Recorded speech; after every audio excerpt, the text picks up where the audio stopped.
नमस्कार दोस्तों, आप सभी का अपना चैनल हिंदी जंक्शन पे स्वागत है। मैं परेश कुमार सिन्हा आपके समक्ष उपस्थित हुआ हूँ आज की वीडियो में महत्वपूर्ण टॉपिक को लेकर के। अगर आप बीपीएससी 4.0 जैसा कि आप देख पा रहे हैं, बीपीएससी 4.0 जो आने वाली वैकेंसी है उसी में से अगर आप टीजीटी पीजीटी यानी 6 से लेकर 12 तक किसी भी वर्ग के हिंदी विषय की तैयारी कर रहे हैं तो ये वीडियो आपके लिए खास होने वाला है, क्योंकि इसमें हम लोग हिंदी की गद्य विधा जो है एकांकी उसी को हम लोग देखने वाले हैं। यानी हिंदी की जो गद्य विधा एकांकी है उसी को हम लोग इस वीडियो में देखेंगे। अगर आप 6 से लेकर के 12 तक किसी भी वर्ग के आप तैयारी कर रहे हैं तो ये वीडियो आपके लिए खास होगा। और इसमें हम लोग एकांकी के बारे में समझेंगे कि आखिर एकांकी है क्या, इसका जो है विकास का क्रम क्या है, और हिंदी के जो प्रमुख एकांकी और एकांकीकार हैं इन सारी चीज़ों को हम लोग इस वीडियो में देखने वाले हैं। तो आप लोग वीडियो के अंत तक बने रहिएगा। अगर पहली बार चैनल पे विजिट कर रहे हैं तो चैनल को सब्सक्राइब करके बेल आइकन को दबा दीजिएगा ताकि आने वाला वीडियो का नोटिफिकेशन आपको समय से मिलता रहे। अगर आप चाहते हैं कि बीपीएससी 4.0 का नोट्स प्रैक्टिस सेट प्राप्त हो तो आप हमारे नंबर 72 61 81 53 07 इस पे आप 249 रुपया किसी भी माध्यम से पेमेंट कर दीजिए। गूगल पे, फोन पे, पेटीएम, और उसका स्क्रीनशॉट लेकर हमें इसी नंबर पे व्हाट्सएप कर दीजिए तो हम इधर से आपको notes practice set previous set उपलब्ध करवा देंगे। जो हम यहाँ क्लास करवाते हैं उसका पीडीएफ आपको उपलब्ध करवा देंगे, जिससे आपका तैयारी बेहतर हो जाएगा। आज हम जो है 26वां लेक्चर देख रहे हैं, यानी आज का जो लेक्चर है ये 26वां लेक्चर है। इससे पहले 1 से 25 तक करवाया जा चुका है, साथ ही साथ 6 प्रैक्टिस सेट भी आपको करवाया जा चुका है। अगर आप नहीं देखें तो वीडियो के डिस्क्रिप्शन में लिंक लगा हुआ, आप वहां से देख सकते हैं। साथ ही आप Telegram channel, WhatsApp channel, Facebook channel का लिंक लगा हुआ है डिस्क्रिप्शन में, आप वहां से भी जुड़ सकते हैं ताकि सूचनाएं और कुछ महत्वपूर्ण प्रश्न जो आपको भेजा जाता है आपको प्राप्त हो सके। तो इन सारी चीज़ों को आप करके अपनी तैयारी को बेहतर कर सकते हैं। अगर आप यहाँ हिंदी की तैयारी करते हैं तो आपका जो 80 नंबर का सब्जेक्टिव है प्लस 22 नंबर का जो क्वालिफाई पेपर है, दोनों का तैयारी आपका संपूर्ण हो जाएगा। अलग से कोई क्लास या प्रैक्टिस सेट देखने की आवश्यकता नहीं है, हिंदी की संपूर्ण तैयारी हो जाएगी। तो आज हम लोग हिंदी की गद्य विधा एकांकी को देखेंगे, एकांकी के बारे में जानेंगे। तो चलिए बिना देर करते हुए आज का जो टॉपिक है डायरेक्ट हम लोग टॉपिक पे जाते हैं, टॉपिक को देखते हैं। तो देखिए आपके पास जो है आज का जो टॉपिक है वो उपलब्ध है, अब इसको आप लोग देख सकते हैं, समझ सकते हैं। देखिए हिंदी की गद्य विधा जो है वो यहाँ एकांकी देख रहे हैं। अब हम लोग एकांकी को समझेंगे। देखिए कहा जा रहा है कि एकांकी नाटक की परंपरा संस्कृत नाटकों से चली आ रही है, यानी एकांकी नाटक की जो परंपरा है संस्कृत नाटकों से चली आ रही है। हिंदी में एकांकी लेखन का आरंभ आधुनिक काल से होता है, यानी एकांकी का जो आरंभ होता है वो आधुनिक काल से होता है, किंतु एकांकी के कुछ तत्व इसके पूर्ववर्ती साहित्य में यत्र तत्र उपलब्ध होते हैं। एकांकी का शाब्दिक अर्थ है एक अंक वाला। यह नाटक के समान ही अभिनय से संबंधित साहित्य की एक विधा है जिसमें किसी घटना या विषय को एक अंक में प्रस्तुत किया जाता है। यानी एक अंक में जिस नाटक को प्रस्तुत किया जाता है उसे हम लोग एकांकी में रख सकते हैं। अभी आप देखते हैं कि कुछ कुछ जो है शॉर्ट वीडियो जो चलता है जिसमें आप देखते हैं 8 से 10 मिनट का वीडियो रहता है, वो एकांकी का ही एक जो है डिजिटल रूप है। आगे देखिए इसके बारे में कहा जा रहा है कि सामान्यतः जयशंकर प्रसाद का एक घूट 1930 में आता है। हिंदी को हिंदी का प्रथम एकांकी माना जाता है। इसके संबंध में डॉक्टर नगेंद्र का कथन है, सचमुच हिंदी एकांकी का प्रारंभ प्रसाद के एक घूट से हुआ है। प्रसाद पर संस्कृत का प्रभाव है, इसीलिए वे हिंदी एकांकी के जन्मदाता नहीं कहे जा सकते। यह बात मान नहीं है। एकांकी की टेक्निक का एक घुट में पूरा निर्भर है, यानी एकांकी का जो टेक्निक है एक घुट जो जयशंकर प्रसाद की 1930 में रचना आती है उसमें अवेलेबल है, उपलब्ध है। राम कुमार वर्मा ने बादल की मृत्यु 1930 की रचना सर्वप्रथम पश्चिमी नाट्य विधान को ध्यान में रखकर किया है। इन्हें आधुनिक एकांकियों के प्रथम रचनाकार माना जाता है। ये देखिए कुछ लोग जयशंकर प्रसाद को मानते हैं, लेकिन जो मान्यता दी गई है वो राम कुमार वर्मा का जो बादल की मृत्यु है एकांकी, तो उन्हें जो है आधुनिक एकांकियों के प्रथम रचनाकार माना जाता है। किन्हें? तो राम कुमार वर्मा को माना जाता है। अब देखिए यहाँ जो भी चीजें हैं वो प्रश्न के दृष्टि से महत्वपूर्ण है। अब होता क्या है कि एकांकी से प्रश्न जो है कभी कभी पूछा जाता है। अब देखिए हिंदी के प्रथम एकांकीकार के संबंध में विद्वानों के मत है। तो यहाँ देखिए प्रस्तोता है, यहाँ एकांकीकार है। तो देखिए डॉक्टर सत्येंद्र जो है भारतेंदु हरिश्चंद्र को मानते हैं, डॉक्टर नगेंद्र सोमनाथ गुप्त और अज्ञे जो है वो जयशंकर प्रसाद को मानते हैं, रामनाथ सुमन जो है राम कुमार वर्मा जी को मानते हैं। तो ये जो है सभी विद्वानों ने अपने अपने तरीका से जो है यहाँ मान्यता दिया है, यानी हिंदी के जो प्रथम एकांकी है उसके बारे में सभी अपने अपने जो है रूप में मान्यता दिया है। अब देखिए आज का जो टॉपिक है वो ज़्यादा तो बड़ा नहीं होगा, लेकिन महत्वपूर्ण टॉपिक है जिसे हम पहले भी बात कर चुके हैं कि हम लोग एक एक टॉपिक को चाहे छोटा हो या बड़ा बहुत अच्छे तरीका से देखते चलेंगे ताकि हमारा जो तैयारी है वो बेहतर हो सके। अब हम लोग यहाँ से आगे बढ़ते हैं, यानी प्रमुख जो एकांकी एवं एकांकीकार हैं उसको देख लेते हैं।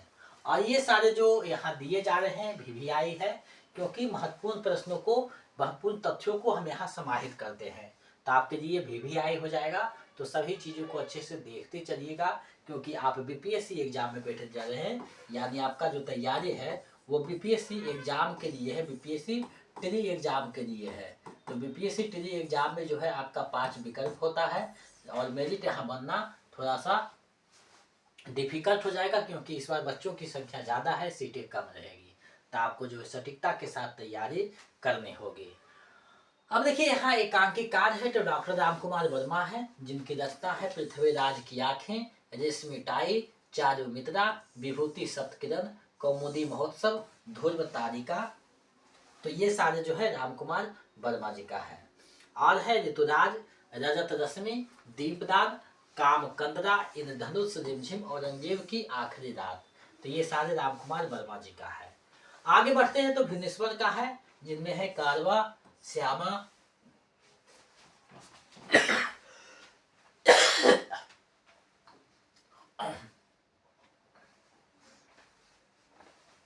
उसर है, प्रतिभा का विवाह है, पतित है, शैतान है, आदमी की नींद है, आजादी की नींद है। आगे बढ़ते हैं तो उपेंद्रनाथ अस्काते हैं, जिनका है लक्ष्मी का स्वागत, पापी है, मोहब्बत है, जोक है, स्वर्ग की झलक है, चरवाहे है, अंधी गरी, पर्दा उठाओ। तो ये सारे उपेंद्रनाथ अस्क का है और एग्जाम में कोई भी प्रश्न पूछा जा सकता है, इसलिए आपको ध्यान में रखना होगा। साथ ही अगर आप किसी भी स्टेट का PGT TGT हिंदी से संबंधित कोई भी एग्जाम का तैयारी कर रहे हैं तो ये सारे टॉपिक भी आपके लिए महत्वपूर्ण होगा, क्योंकि एकांकी सभी जगह पूछा जाता है। आगे है उदय शंकर भट्ट, इनका है एक ही कब्र में, 10,000, 1935, वध निर्वाचन, अधिकार का रक्षक, स्त्री का हृदय, सबसे बड़ा आदमी की मृत्यु, विष की पुड़िया। सेठ गोविंद दास का है श्रद्धा मानवमन, वह मरा क्यों, हंगर स्ट्राइक। जगदीश चंद्र माथुर का है मेरी बांसुरी, भोर का तारा, रीढ़ की हड्डी, मकड़ी का जाल, कबूतर खाना। अब देखिए रीढ़ की हड्डी एग्जाम में ज्यादा पूछा जाता है और जगदीश चंद्र गुप्त के बारे में जो है एक अच्छी है, जो कि एक नाटककार है। चंद्रगुप्त विद्यालंकार का है मनुष्य की कीमत, हिंदुस्तान जाकर कहना। गणेश प्रसाद द्विवेदी का है सुहाग बिंदी, वह फिर आई थी। गिरजा कुमार माथुर का है मेघ की छाया, पिकनिक, उम्र कैद, राउंड स्पीकर। आगे है भगवती चरण वर्मा जी का, जिनकी है सबसे बड़ा आदमी, मैं और केवल मैं। विष्णु प्रभाकर का एग्जाम में पूछा जाता है प्रकाश और परछाएं, क्या वह दोषी था, 10 बजे रात, ये रेखाएं ये दायरे। चतुर्सेन शास्त्री का है पन्ना धाय, हड़ा रानी। धर्मवीर भारती का है नदी प्यासी थी, नदी प्यासी थी। आगे है लक्ष्मी नारायण लाल मिश्र का, जिसमें अशोक वन है, पर्दे के मंच पर, कावेरी में कमल है, बरहीन है, नारी का रंग है, स्वर्ग से विप्लव, मेढ़ तोड़ दी।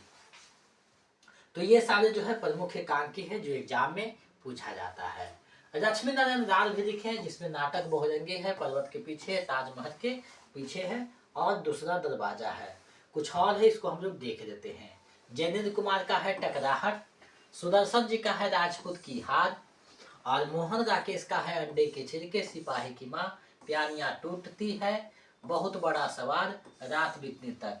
तो ये देखिए मोहन राकेश का भी अपने आप में महत्वपूर्ण है, क्योंकि एग्जाम में यहाँ से भी प्रश्न पूछा जाता है। तो इतना ही जो महत्वपूर्ण एकांकी है जहाँ से प्रश्न पूछा जाता है वो आपके समक्ष मैंने प्रस्तुत किया। तो हिंदी एकांकी से यही सब प्रश्न रह सकता है, इसके अलावा कुछ भी नहीं रहेगा।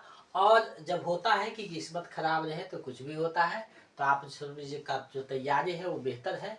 अगर इसमें भी अगर आपका किस्मत साथ नहीं देगा तो समझ आइए प्रश्न ही जो है जैसे तैसे रहेगा। तो आपका जो तैयारी है हर एक टॉपिक को ध्यान में रखते हुए करवाया जा रहा है। अब देखिए एकांकिक से संबंधित कुछ महत्वपूर्ण बिंदु है उसको देख लेते हैं। तो कहा जा रहा है लक्ष्मी नारायण राज मिश्र ने लगभग 100 एकांकी की रचना की। ये आधुनिक युग के प्रमुख एकांकीकार में गिने जाते हैं। कौमुदी महोत्सव सम्राट चंद्रगुप्त के कार्य को चित्रित करता है, यानी जो है सम्राट चंद्रगुप्त के कार्य को चित्रित करता है कौन? कौमुदी महोत्सव जो है चित्रित करता है। तो ये सारे जो था एकांकी के संबंध में महत्वपूर्ण जो बातें थी एग्जाम के लिए उसको मैंने प्रस्तुत किया। तो यहाँ परीक्षा के दृष्टि से जो भी बातें की जा रही हैं वो परीक्षा के दृष्टि से है, यानी परीक्षा को ध्यान में रखते हुए ये तैयारी करवाई जा रही है। तो आप लोग अन्यथा में नहीं लीजिएगा, क्योंकि हम लोग परीक्षा के उद्देश्य से पढ़ रहे हैं। अब हम लोग आगे बढ़ेंगे, यानी इस टॉपिक से संबंधित कुछ महत्वपूर्ण MCQ PYQ है उसको देख लेते हैं, क्योंकि एग्जाम में प्रश्न वहाँ से पूछा जाता है। तो आगे हम लोग बढ़ते हैं। तो देखिए पहला प्रश्न आपके सामने है, एकांकी की टेक्निक का एक घुट में पूरा निर्वाह है, उपयुक्त कथन किस आलोचक का है? यानी ये जो कथन है वो किस आलोचक जी का है, किस आलोचक का है आपको बताना है, कौन से आलोचक ने ये बात को कहा है। तो देखिए एकांकी के संबंध में एक घुट के बारे में ये जो है डॉक्टर नागेंद्र जो है कहते हैं, तो विकल्प जो ख है वो सही हो जाएगा। तो इस तरीका से देखिए प्रश्न रहेगा, 5 विकल्प आपको पूछा जाएगा, चौथा और पांचवा विकल्प आपको सबसे ज्यादा डिस्टर्ब करेगा तो उससे बचना है। आगे है कमोदी महोत्सव एकांकी किस सम्राट के कार्य को चित्रित करता है? ये सारे प्रश्न टीआरई में पूछा हुआ है, एक दो प्रश्न पूछा हुआ है वही हमने उठाए हैं, बाकी पीजीटी टीजीटी में यूजीसी नेट में पूछा हुआ है। तो कौमुदी महोत्सव जो है सम्राट चंद्रगुप्त से संबंधित है, विकल्प ग जो है सही हो जाएगा। आगे बढ़ते हैं अगले प्रश्न की ओर। प्रश्न है मेड तोड़ दी किस एकांकीकार की रचना है? मेड तोड़ दी किस एकांकीकार की रचना है? तो ये जो है लक्ष्मी नारायण मिश्र जी की रचना है, मेड तोड़ दी, विकल्प ग सही हो जाएगा। टीआरई में पूछा हुआ प्रश्न है। आगे बढ़ते हैं। तो नींद क्यों रात भर नहीं आती किस एकांकीकार की रचना है? नींद क्यों रात भर नहीं आती किस एकांकीकार की रचना है आपको बताना है। तो ये सुरेंद्र वर्मा का एकांकी है, यानी विकल्प क जो है सही हो जाएगा। आगे देखिए है निम्नलिखित एकांकी को उसके एकांकीकार से सही सुमेलित करना है। तो जो है सही सुमेलित करना है कि आखिर कौन सा जो है किनका है। तो इसके लिए आपको जो है एक एक चीजों को आपको अच्छे से देखना होगा। देखिए रेशमी टाई राजकुमार वर्मा का है, ऊपर हम लोग देखे थे। उसके बाद आता है रोटरी, तो भुवनेश्वर प्रसाद का है। पर्दे के पीछे जो है वो उदय शंकर भट्ट का है। रीढ़ की हड्डी जो है वो जगदीश चंद्र माथुर का है। तो ये जो है मिलान है, आप इसको मिलान कीजिएगा तो विकल्प ग जो है सही हो जाएगा, यानी ग वाला जो विकल्प है वो सही होगा। तो देखिए इस तरीका से भी प्रश्न पूछा जा सकता है। तो आपके जितने भी तरीके हैं उसको मैंने यहाँ प्रोवाइड करवाया है। डॉक्टर नगेंद्र ने हिंदी का पहला एकांकीकार किसे माना है? तो डॉक्टर नगेंद्र जो है हिंदी का प्रथम एकांकीकार के रूप में जयशंकर प्रसाद को मान्यता देते हैं, यानी विकल्प ग जो है सही हो जाएगा, जयशंकर प्रसाद। अगले प्रश्न को देखते हैं। निम्नलिखित में कौन सी रचना रामकुमार वर्मा का नहीं है? आपको बताना है कि रामकुमार वर्मा जी की रचना कौन सी नहीं है। अब देखिए नहीं पूछा है नहीं पूछा है, नहीं पूछा है। देखिए रेशमी टाई भी है, पृथ्वीराज की आंखें, कौमुदी महोत्सव, तीनों उन्हीं का है, लेकिन नहीं है तो में से कोई नहीं है, यानी विकल्प अंग जो है सही हो जाएगा। आगे बढ़ते हैं, कुछ और प्रश्न है उसको हम लोग देख लेते हैं। आज का टॉपिक ज़्यादा नहीं होगा और राइम में जो है नेट का इशू चल रहा है, तो इसलिए कुछ दिन जो है रिकॉर्डेड वीडियो आपको उपलब्ध करवाया जाएगा ताकि आपका तैयारी में कोई बाधा उत्पन्न ना हो। ये देखिए यहाँ कहा जा रहा है निम्नलिखित में कौन सी रचना मोहन राकेश का है, यानी कौन सी रचना है जो मोहन राकेश का है आपको बताना है। देखिए सिपाही की माँ है, अंडे के छिलके हैं, बहुत बड़ा सवाल है, ये सभी उन्हीं का रचना है। तो विकल्प घ जो है इसका सही आंसर हो जाएगा, उपयुक्त में से एक से अधिक, क्योंकि घ विकल्प उपयुक्त सही है, तो विकल्प घ इसका सही आंसर हो जाएगा। आगे बढ़ते हैं। तो कहा जा रहा है कि किसने भारतेंदु हरिश्चंद्र को प्रथम एकांकीकार माना है। तो भारतेंदु हरिश्चंद्र को प्रथम एकांकीकार मानने वाले में डॉक्टर सत्येंद्र है, यानी विकल्प क जो है सही हो जाएगा, विकल्प क इसका सही आंसर है। चलिए इस छोटा सा वीडियो का अंतिम प्रश्न देखते हैं। 10वां प्रश्न है, निम्नलिखित में कौन सी एकांकी भगवती चरण वर्मा का है। कौन सी एकांकी जो है भगवती चरण वर्मा का है। तो देखिए दो कलाकार, सबसे बड़ा आदमी, बुझता दीपक, ये तीनों उन्हीं का है, तो विकल्प घ इसका सही आंसर हो जाएगा, उपयुक्त में से एक से अधिक। तो आप लोगों का 10 में कितना सही हुआ है कमेंट करके बताइए, ताकि आप समझ सके आपका तैयारी बेहतर चल रहा है। साथ ही एकांकी का जो संपूर्ण टॉपिक था, एकांकी टॉपिक को मैंने जो है आपके समक्ष कुछ ही मिनटों में आपको पूरा करवाया है, और हमें पूरा विश्वास है कि यहाँ से जो भी प्रश्न आएगा आप सभी अच्छे से जो है उसका जवाब दे दीजिएगा। और साथ ही अपना मेरिट को जो है पक्का करना है, क्योंकि आपका मेरिट ही सबसे बड़ा मायने रखता है आपकी रिजल्ट के लिए। तो आपको मेरिट जो है पक्का करना है, और आप लोग जो है बेहतर तैयारी कर रहे हैं, आपके लिए सारे चीज़ उपलब्ध करवाए गए हैं, जो बाकी हो करवाया जाएगा। आज का प्रश्न आप सभी से है, जल्दी से जवाब दीजिएगा। नदी प्यासी थी एकांकी के रचनाकार हैं। नदी प्यासी थी किनका एकांकी है, जल्दी से आप लोग जवाब दीजिए। तो देखिए नदी प्यासी थी, अब इस एकांकी पे बात कीजिएगा तो देखिए यहाँ का कि ये पढ़ाया गया है ऐसा नहीं है, लेकिन फिर भी होता क्या है, नदी प्यासी थी रणबीर भारती का है। अब देखिए होता क्या है कि जो प्रश्न है उसी को घुमा करके आपको दे सकता है, तो उससे आपको बचना है, ताकि आपका जो तैयारी है वो कहीं से जो है कमी ना रहे। तो ये प्रश्न का जल्दी से आप लोग जो है जवाब दीजिए, और बिल्कुल सही जवाब आ भी गया है, नदी प्यासी थी धर्मवीर भारती का रचना है। ऊपर हम लोग देखे थे धर्मवीर भारती, तो इनका जो है ये रचना है, और एग्जाम में पूछा जा सकता है। तो इस ऐसे सवालों को आपको ध्यान में रखना है, विकल्प के आधार पे नहीं चलना है, आपको जो है इस तरीका से सवाल को देखना है ताकि विकल्प आपके जेहन में रह सके। तो आप लोगों का आज एक छोटा सा टॉपिक था एकांकी, उसको मैंने पूरा करवाया, और मुझे पूरा विश्वास है कि आपकी तैयारी को गति प्रदान करेगा। साथ ही अगर आप पहली बार चैनल पे आए हैं तो चैनल को सब्सक्राइब करके बेल आइकन को दबा दीजिएगा, ताकि नोटिफिकेशन आपको समय से मिलता रहे। अगर आप चाहते हैं कि बीपीएससी 4.0 का नोट्स प्रैक्टिस सेट प्राप्त हो, तो आप हमारे नंबर 7261815307 इस पे आप 249 रुपया किसी भी माध्यम से पेमेंट कर दीजिए, 249 रुपया, और उसका स्क्रीनशॉट हमें इसी नंबर पे व्हाट्सएप कर दीजिएगा। तो इधर से हम आपको जो है notes practice set previous set उपलब्ध करवा देंगे, जिसको आप 2-4 बार देखिएगा, प्रैक्टिस सेट बनाइएगा, तो आपका तैयारी बेहतर हो जाएगा।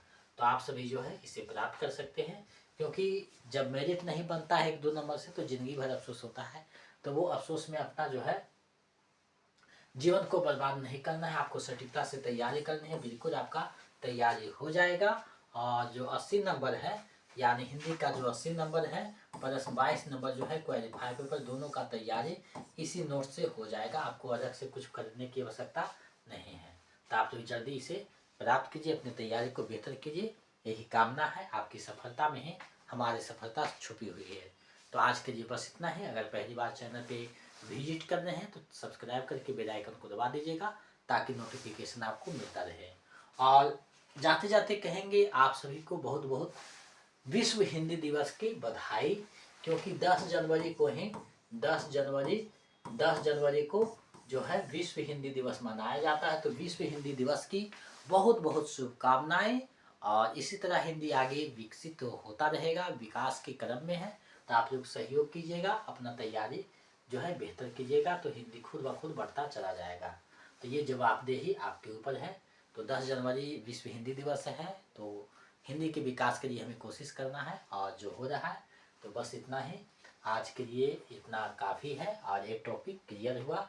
इसी तरह से अगले टॉपिक को भी हम लोग करेंगे, क्योंकि लाइव क्लास में नेट का इशू हो जाता है तो मज़ा नहीं आता है। तो इस तरीक़ा से रहेगा तो आप जो है अच्छे से इसको देख सकते हैं।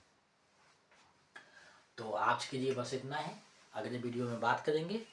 शुभ रात्रि, जय हिंद।